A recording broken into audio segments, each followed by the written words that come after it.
পুরো ঢাকা 10কে চেষ্টা করছি তোমার হকার মুক্ত করার, ভিক্ষুক মুক্ত করার। কিছু আমি এলাকাকে ওয়াইফাই মুক্ত ফ্রি জোন করে দেওয়ার চেষ্টা করছে। ধন্যবাদ। আমার নির্বাচনী এলাকা ঢাকা 10, বাংলাদেশের অন্যতম শ্রেষ্ঠ একটা আসন।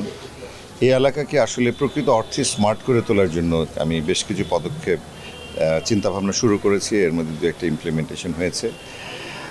তথ্য প্রযুক্তি নিয়ে আসলে তথ্য প্রযুক্তি এখন বর্তমানে বিশ্বে আমাদের চলার পথে সবচেয়ে বড় মানে একটা স্বস্তিদায়ক অবলম্বন। যে ইনফরমেশন যত বেশি পাওয়া যাবে এবং তথ্য প্রযুক্তিতে যত একটা এই প্রজন্ম সমৃদ্ধ হবে, ততই কিন্তু দেশ সামনের দিকে এগিয়ে যাবে। তো এই সমস্ত কথা মাথায় রেখে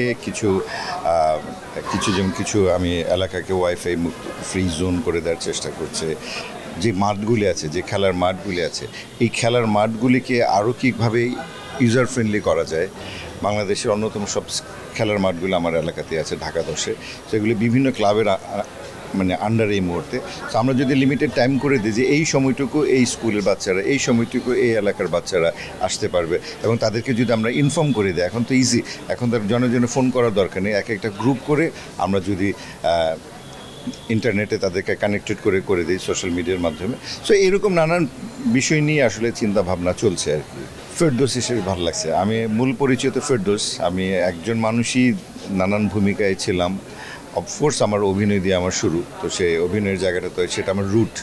তো সেই ভালো লাগাটা অন্যরকম ভালো লাগা, বাট সেই অভিনেতার থেকেই কিন্তু আমাকে মাননীয় প্রধানমন্ত্রী আজকে এই জায়গায় নিয়ে এসেছে। তো এইটা একটা বিশাল বড় অ্যাচিভমেন্ট।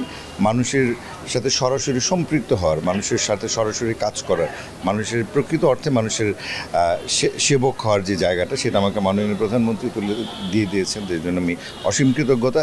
আর একটু আগে বলে না তথ্য প্রযুক্তি, এই যেমন আমি আমার পুরো ঢাকা 10কে চেষ্টা করছি তোমার হকার মুক্ত করার, ভিক্ষুক মুক্ত করার।